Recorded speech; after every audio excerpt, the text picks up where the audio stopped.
Good evening. This is All India Radio and I am VC Pramod with the news at 9.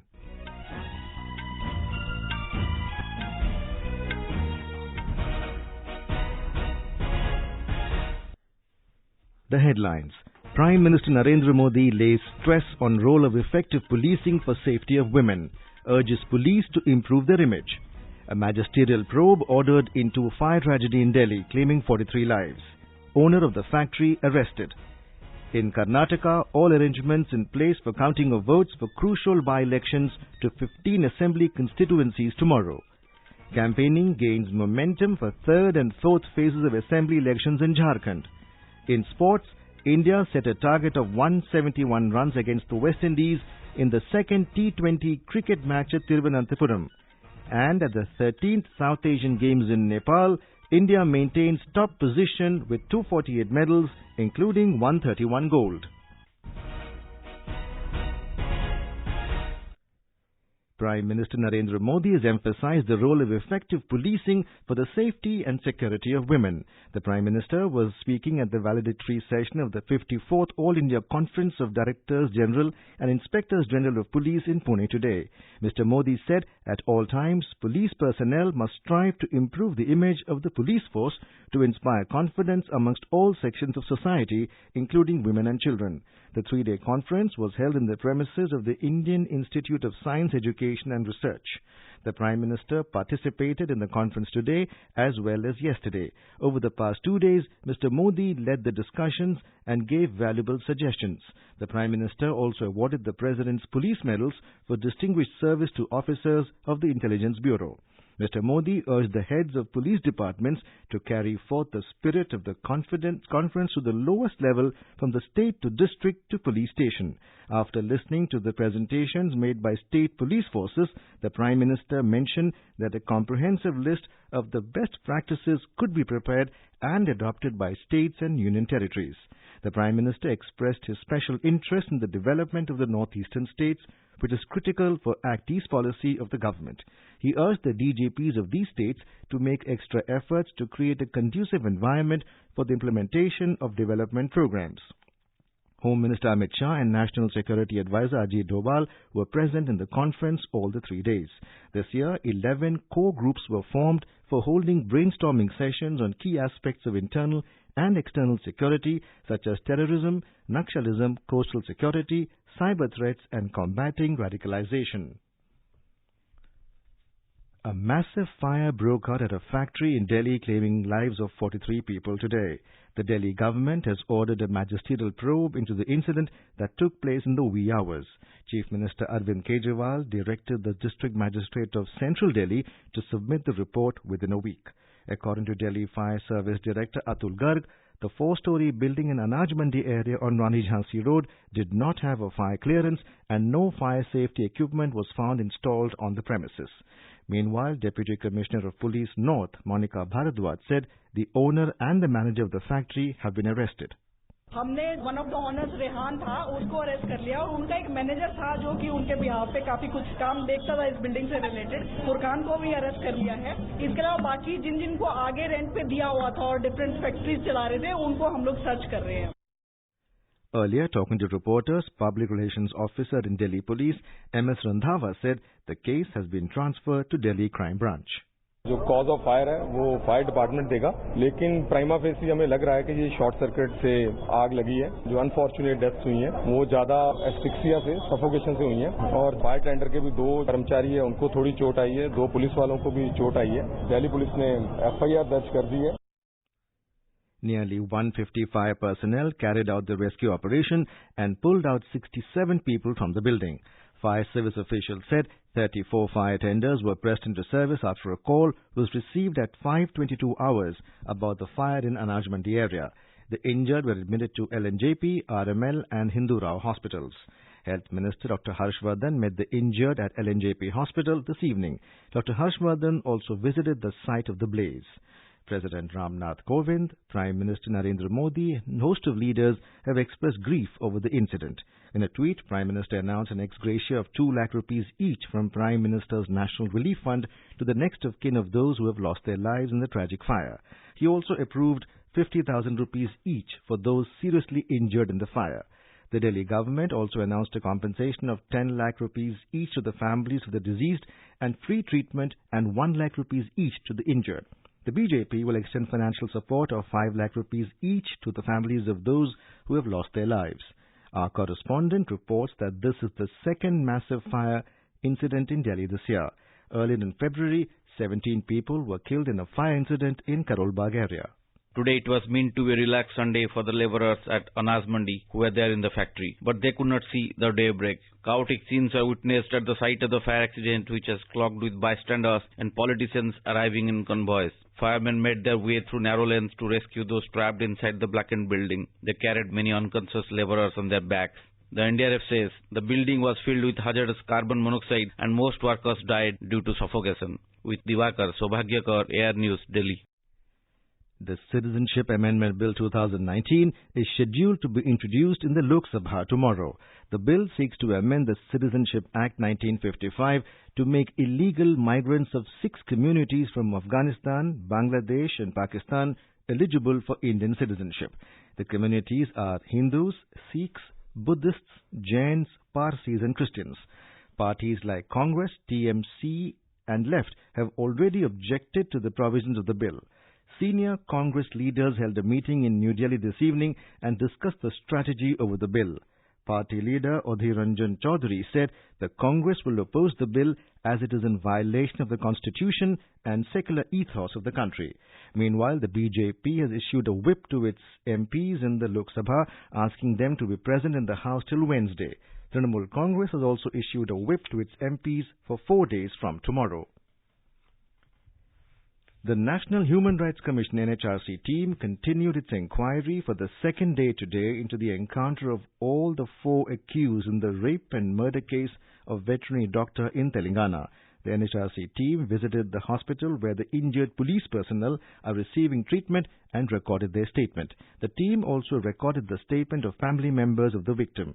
The NHRC team reached Hyderabad yesterday. The team examined the bodies of the 4 accused in the Mehboob Government Hospital and also visited Chattanpalli, where the encounter took place 2 days ago. This is All India Radio giving you the news. For quick news updates, visit our News on AIR app and follow us on Twitter at AIR News Alerts. You can also visit our website www.newsonair.com. In Karnataka, all arrangements are in place for the counting of votes tomorrow for the crucial by-elections to 15 assembly constituencies. The future of the 4-month-old BJP government led by B.S. Yediyurappa will be decided through the counting of votes. The resignation and disqualification of 15 MLAs from the Congress and JDS led to by-elections on Thursday. Chief Minister B.S. Yediyurappa had won the confidence motion on the 29th of July after the effective strength of the 225-member assembly came down to 208 following the disqualifications. At present, BJP has 105, Congress 66 and JDS 34 members in the assembly. BJP needs at least 6 more seats to continue in power with an independent member already supporting it. Our correspondent has the details.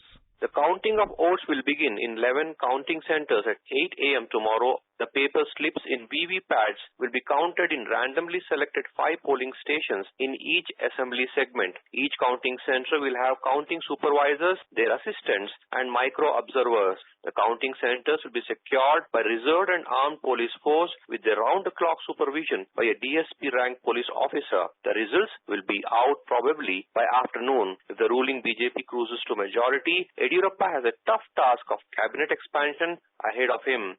Sudhindra, AIR News, Bengaluru.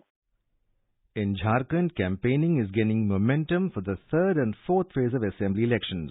In the 3rd phase, polling would be held in 17 assembly constituencies spread over 8 districts on the 12th of this month.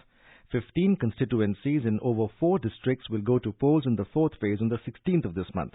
Our correspondent reports that star campaigners and senior leaders remain busy throughout the day with hectic election rallies and public meetings. Addressing rally at Jharia in Dhanbad, Defence Minister Rajnath Singh said separate Jharkhand state was created by BJP government. He said due to better policies of BJP, Jharkhand now among top 7 developed states of the country. Jharkhand Vikas Morcha Chief Babulal Marandi addressed several rallies in different assembly seats. Jharkhand Mukti Morcha Working President Hemant Soren, All Jharkhand Students Union AJSU Party President Sudesh Mahto, party leaders of Congress, JDU, RJD and left parties also addressing public meetings in support of their party candidates. Dharmendra Kumar Rai, AIR News, Ranchi. Tomorrow, senior BJP leader and Prime Minister Narendra Modi will address two political rallies in Barahi and Bokaro. Senior Congress leader Rahul Gandhi will also hold two public meetings at Badkagaon and Bit Mesra Sports Ground in Ranchi tomorrow. Meanwhile, repolling will be held at booth number 36 of Sisai Assembly constituency in Gumla district tomorrow. Polling will start at 7 a.m. and end at 3 p.m. Elaborate security arrangements have been made for the repoll. Voting was held in the district during the second phase yesterday. The Election Commission ordered repolling on the recommendation of a poll observer after eruption of violence at the booth. One person was killed and 5 others injured when a group of people clashed with police and security personnel during the voting. Polling was stopped abruptly due to the violence. The polling process for the 81-member Jharkhand Assembly will be completed in 5 phases. Counting of votes will be held on the 23rd of this month. President Ramnath Kovind has said that students and teachers should be sensitive towards empowerment of the marginalized sections of society. Mr. Kovind was addressing the Platinum Jubilee celebrations of the Utkal University in Bhubaneswar today. He said education is the best tool of social empowerment. Education is the best tool of social empowerment. I am not only a passionate advocate of this belief, but stand before you as a proof of it too. Universities are great hubs of ideas, but they are not ivory towers. They are part of society and thus remain engaged with social change. The academic community should be engaged in research in areas that create not only a new knowledge base, but also a knowledge base that sustains human society. In the Kashmir Valley, flight operations at Srinagar Airport remain suspended for the second consecutive day today as all flights were cancelled due to dense fog causing poor visibility. An Airports Authority of India official said 28 flights, including those for the armed forces, were scheduled at the airport for today. A thick layer of fog engulfed most parts of the Kashmir Valley today, affecting visibility and causing problems to people, especially to motorists. Indian athletes are continuing their outstanding performance at the 13th South Asian Games in Nepal. On the 8th day of the Games, India clinched 248 medals comprising 131 gold, 77 silver and 40 bronze to consolidate its top position. Indian judoka made a brilliant start to their campaign and won 5 gold, 1 silver and 1 bronze today. Indian swimmers also continued their winning streak on the 4th day of the events and grabbed 6 gold, 2 silver and 2 bronze medals. In squash, India bagged 1 gold, 2 silver and 1 bronze. In shooting, India won 2 gold and 1 bronze. In fencing, India clinched 3 gold by winning men's and women's team events. India also bagged the silver in handball. In Kabaddi, Indian men's and women's team reached the finals. The men's team will take on Sri Lanka, while women's team will clash with the host Nepal in the finals tomorrow. The Indian women's football team will also face Nepal in the title clash tomorrow. In cricket, India have set a target of 171 runs for the West Indies in the second T20 match being played at Thiruvananthpuram. India scored 170 with a loss of 7 wickets in the stipulated 20 overs. Shivam Dube scored maximum 54 runs of 30 balls, including 4 sixes and 3 boundaries. The West Indies were 20 for 1 when reports last came in. And now, before we end the bulletin, the headlines once again. Prime Minister Narendra Modi lays stress on role of effective policing for safety of women, urges police to improve their image. A magisterial probe ordered into fire tragedy in Delhi claiming 43 lives. Owner of the factory arrested. In Karnataka, all arrangements in place for counting of votes for crucial by-elections to 15 assembly constituencies tomorrow. Campaigning gains momentum for the third and fourth phases of assembly elections in Jharkhand. In sports, India set a target of 171 runs against the West Indies in second T20 Cricket match at Thiruvananthpuram, and at 13th South Asian Games in Nepal, India maintains top position with 248 medals, including 131 gold. And that's all in the news at 9. Good night.